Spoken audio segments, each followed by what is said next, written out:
This has been so rotten and miserable and terrible. And again, the bad thing about it is that I haven't deserved any of it. They haven't arrested me because they can't prove a thing. I'm not the damn Zodiac.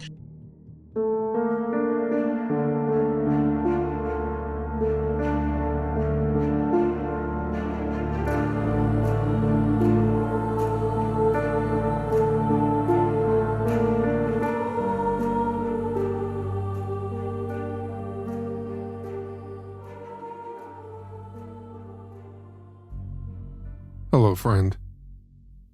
There are two different kinds of evidence in a criminal investigation. The direct kind that leaves no question remaining on a person's guilt, and then the indirect kind, a type of evidence that is much more complicated. Circumstantial evidence is not direct proof, but it draws a compelling map of implication and suspicion.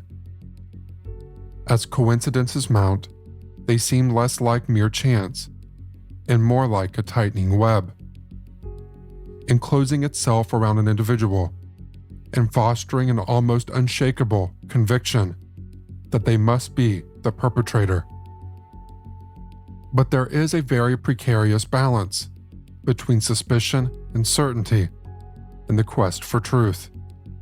Striking such an equilibrium is a treacherous path. The Zodiac Killer has proven to be a perplexing figure, deriving pleasure from his malice as he continued to roam the streets. He was mocking authorities and brazenly gloating about his terrible crimes with no repercussions and no punishment. When a suspect finally emerged, a suspect so desperately sought, there were rays of hope and an extraordinary level of pressure for those in charge of the hunt. In the middle of summer 1971, a potential suspect arose within the Zodiac Killer investigation. While scores of people had been investigated and questioned, this individual was different. This time, there was someone in the spotlight, where more and more pieces of the puzzle seemed to fit. As the investigation into the man grew, the question on everybody's mind was the same. Was this the Zodiac Killer? On July 14th, 1971, the Los Angeles Times published an article detailing a vicious attack. The unknown assailant had struck at a campground known as Dog Bar on the banks of the Bear River near Auburn in California.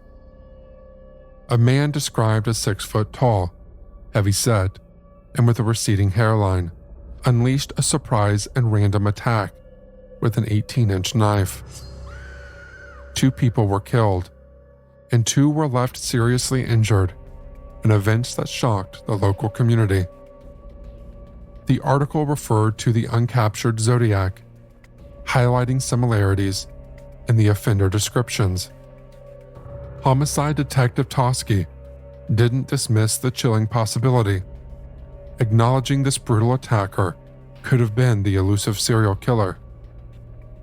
The day after this article went to press, the local police department in Manhattan Beach in Southern California received an unexpected telephone call. Santo Panzarella was a local businessman who had some information he felt the police needed to know. Detective Amos listened as Panzarella began to explain. Sandy Panzarella and his business partner, Donald Cheney, had harbored deep-rooted concerns about a man they had known years earlier.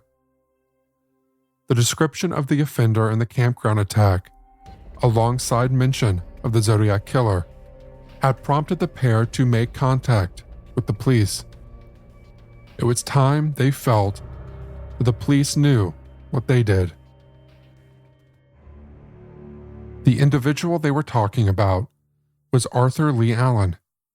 He was 38 years old and living in Vallejo, where he had lived all his life. He was often known by just his middle name, Leigh. Donald Cheney had visited Allen in his basement room where he was living on New Year's Day, 1969. Allen had made some disturbing statements, which Cheney dismissed at the time, not wanting to believe Allen could be talking about anything real. Now, however, he was left with a worry he couldn't shake, that Arthur Leigh Allen had brought his visions to life. In the shadows of Allen's basement residence, on the lower floor of his parents' house, Allen told Cheney about his ideas for a story. In it, he would have a central character who was a serial killer. The killer would focus on couples as his targets, killing them at random in secluded lovers' lane spots. In Allen's story, the predator would get away with his crimes, taunting police by sending them letters in between his kills. The name Allen wanted to give this fictional killer was one that came from a Christmas present his mother had given him in 1968. That gift was a Zodiac Sea Wolf diving watch. On the watch face was a circle with a cross through the middle. Arthur Leigh Allen told Cheney he wanted to call his killer Zodiac, a name that sent chills down the spines of the detectives taking all this information in. The offender at the Dog Bar campground was identified and caught within months of the attack. It was not the Zodiac killer, but the parallels between Allen's story and the details it contained, when compared with the reality of the Zodiac murders, were strikingly terrifying. Detectives immediately informed the leads in the Zodiac case, San Francisco Police Department homicide detectives Bill Armstrong and Dave Toschi. With Sergeant Molinax from the Vallejo Police Department also on board, the Zodiac murder case had a new focus: Arthur Leigh Allen. Well, it was on that New Year's Day, 1969, when we had this conversation, and I never saw him again after that. The first thing we talked about, when I arrived there, he showed me the watch. You know, he'd received it Christmas, and it was in the box with the card, and everything was there. And he asked me what I thought of it. Was it a good watch? He had the attitude that maybe his mother had stiffed him and given him a cheap watch. But the watch was a Zodiac watch, and it had that little symbol on the face. He'd been fired from Valley Springs, and I know that he really sent a lot of resumes to get that job, and he liked it over there. And he got fired, and it looked like he wasn't going to teach anymore. And I was concerned about what he was going to do, and I went over there to kind of pep him up and talk to him about career choices and that sort of thing, and started asking him what he was going to do. And through some conversation, we got up to a point where he was talking about being a professional criminal. He didn't need a good resume for that. He could do it anyway. He said he would give himself an identity and write letters to the editors, and he'd have a name, and it would be Zodiac. And I began to think maybe this is something that was already history. Born in 1933, Allen was raised in Vallejo and made an application for the Vallejo Police Department when he was 19 years old. His application was turned down, and he switched his attentions to the military. When he was 24, he joined the U.S. Navy. It was a short-lived career. In 1958, a year after he had joined, he was charged with breach of the peace. The charges against Allen were soon dropped, but it sparked the end of his naval career path. Later that year, he was dishonorably discharged from the service and returned to his home city. Arthur Allen decided to pursue a career in teaching, and he embarked on a series of teaching posts that started in 1962. Allen's life started to reveal more troubling signs. Within a year, he was fired from his position at Travis Elementary School in Fairfield, just under 20 miles from Vallejo. School officials discovered he had a loaded weapon in his vehicle. It was 1962 that Allen first met Donald Cheney. After attending a car racing course in the Riverside area, he visited his brother Ronald Allen at California State Polytechnic University. Ron shared a house with Cheney in Ponzarella, in Pomona, where the university was located, leading to the three men meeting for the first time. 5 years later, in 1968, it would seem the character of Arthur Leigh Allen was battling to conceal its true nature. The foreboding shadows enveloping him grew darker and undeniably menacing. Allegations of molesting a young student ended his employment at Valley Springs Elementary School. It was events that ended his prospects of a building career in teaching. Just months later, Allen would allegedly hold these conversations with Donald Cheney in his basement room. Cheney moved away from Vallejo months later and didn't see Allen again. The more investigators looked into Arthur Allen's background, the more his suspect status heightened. Allen lived less than 15 miles from Lake Herman Road, where Betty Lou Jensen and David Faraday were gunned down in December 1968. The location of the second attack, at Blue Rock Springs, which ended the life of Darlene Ferrin and seriously injured Michael Maggio, was just 4 miles from his home. On October 6, 1969, Arthur Leigh Allen was interviewed by Sergeant Lynch from the Vallejo Police Department. The sergeant wanted to know where Allen was on September 27th, the day of the fatal Zodiac attack at Lake Berryessa. The police report does not indicate why Allen was interviewed, but noted he was in the area of Salt Point Ranch, around 95 miles from San Francisco on that day. It is located around 130 miles from Lake Berryessa. He arrived the day before, spent the day driving, and left on the afternoon of September 27th. He said he arrived home to Vallejo around 4:30 p.m. There were no witnesses who could confirm his whereabouts and timings on that day. Armstrong and Toschi were in no rush when it came to Arthur Leigh Allen. They were determined to gather as much information as possible and approach him at the right moment. They had decided to quietly probe into his background by discreetly conversing with those who knew him, hoping to unearth any hidden truths. In 1971, Allen was 6 feet tall and around 250 pounds.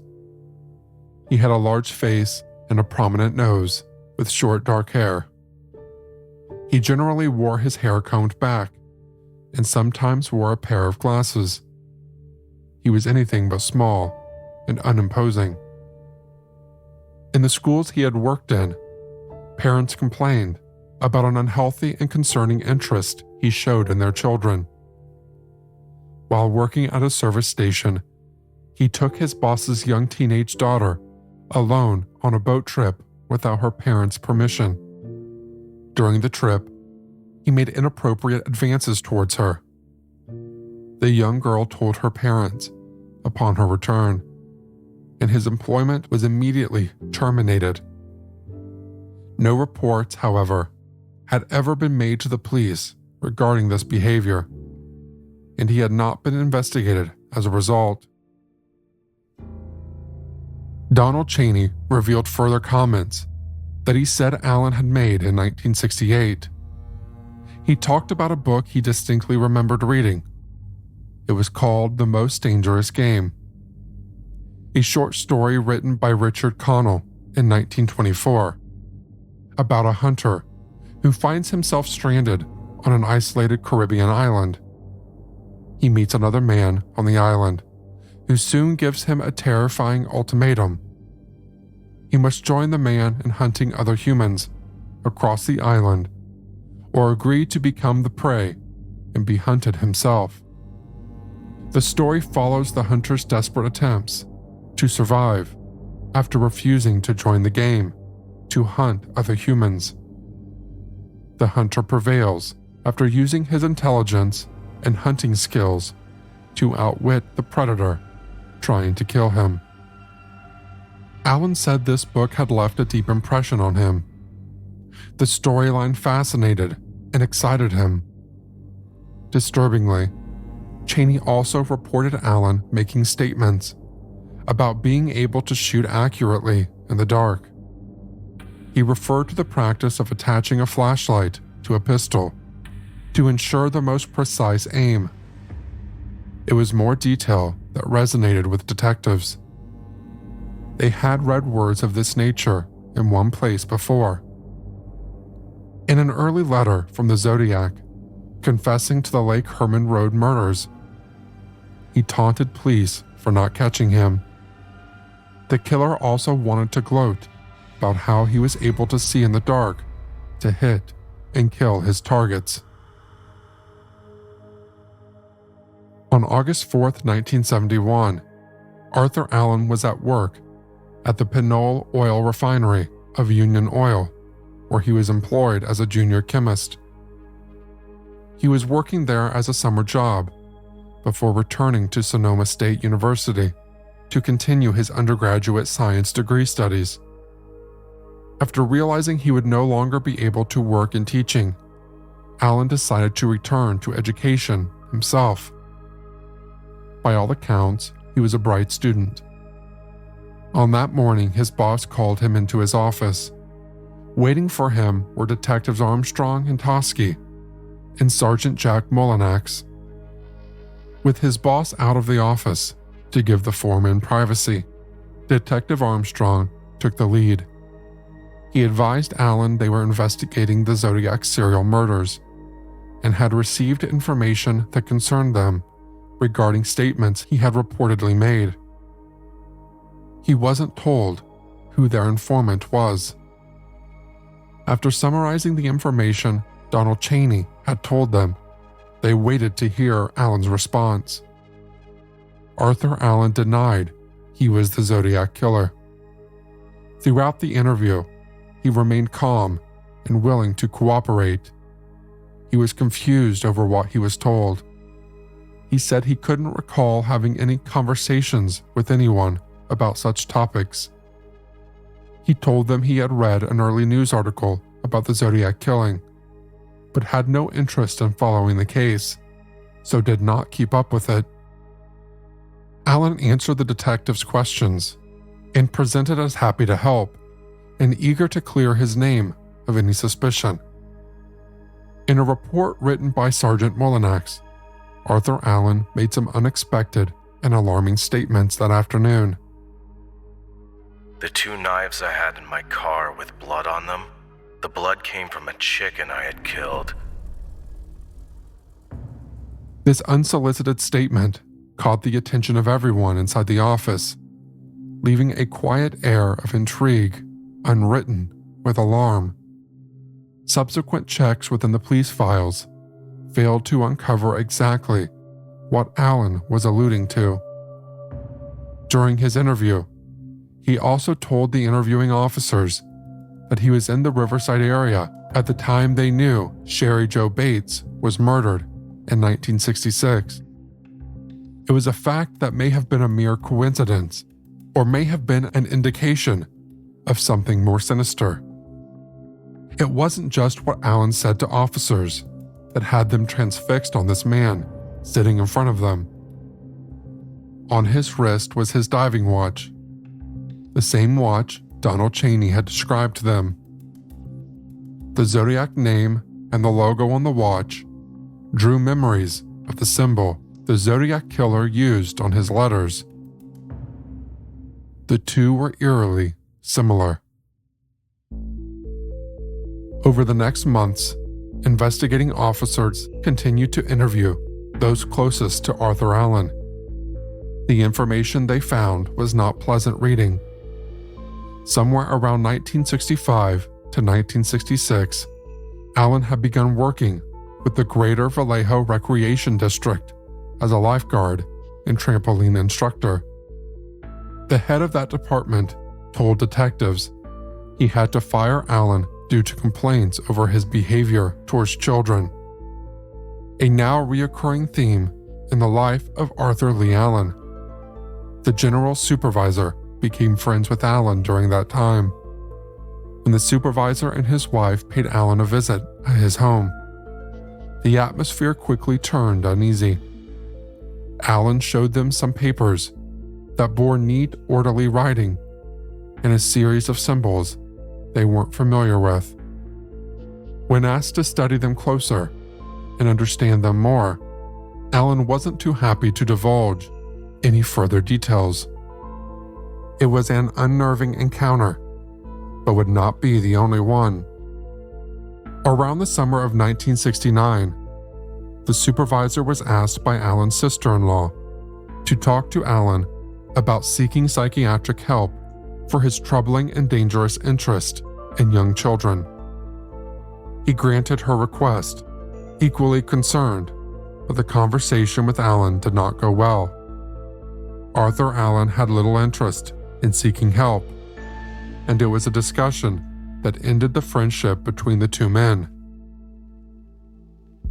On the same day homicide detectives interviewed Allen at the oil refinery, they spoke with his sister-in-law, Karen Allen. She recounted how the family had received a complaint about Arthur Allen's interactions with the child, which prompted them to urge Allen to seek help.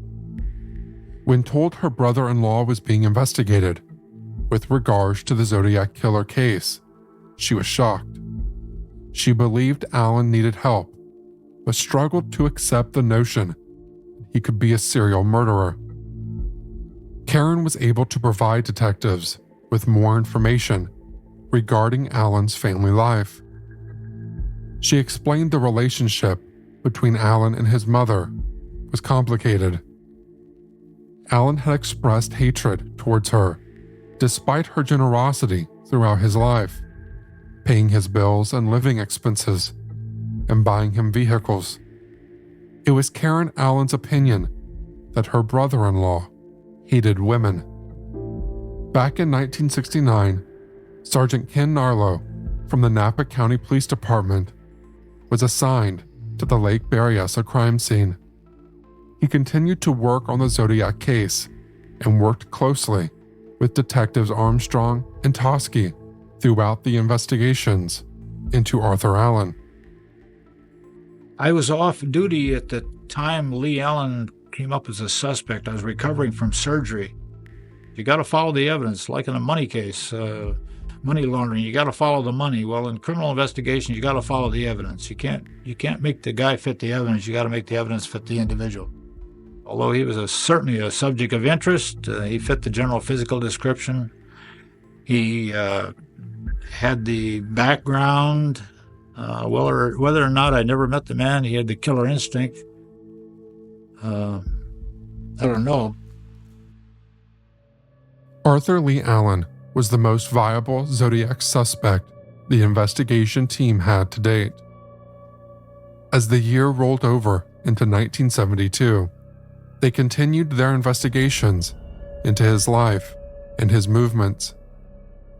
It was, however, becoming apparent they would need much more to build a case against him.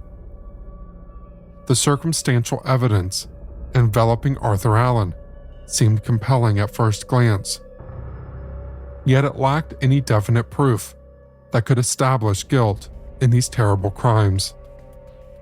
While it painted a very suggestive picture, it fell short of direct confirmation of any wrongdoing by him. Witness statements that recall past conversations are open to the fallibility of human memory. Memories are prone to distortion. They can be influenced by the passage of time, suggestions, and personal bias. New information can blend with existing memories, creating a hybrid version of events.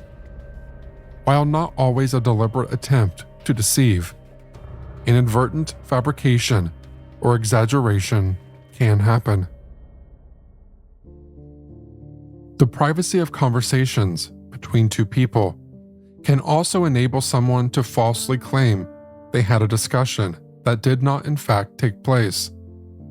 One party may have motives to distort, and this can derail any criminal investigation and may be incredibly hard for investigators to prove. There was no reason to doubt the recollections of Donald Cheney, and the officers who spoke with him directly believed what he was telling them. Arthur Allen, however, claimed these conversations have never taken place. Arthur Leigh Allen was under suspicion as being the elusive and hidden face of the Zodiac killer. The challenge that now lay in front of detectives Armstrong and Toschi was now to find any evidence that could prove a significant link between Allen and the murders carried out by this killer. The Zodiac killer had maintained an eerie silence since July 1971. His letters had stopped arriving, and his claims of multiple victims, alongside new threats, had ceased. The hunters of this elusive killer focused their attention on the developing investigation into Arthur Allen. As the investigation into the Zodiac killer continued, one crucial aspect remained shrouded in secrecy: the withholding of Arthur Leigh Allen's name from the public eye. With the hunt intensifying for concrete evidence linking Allen to the Zodiac killings, investigators recognized the pressing need to draw closer to him. The net was tightening around one man, and the hope that finally a killer who had terrorized communities and devastated families would be caught and stopped from causing any more pain.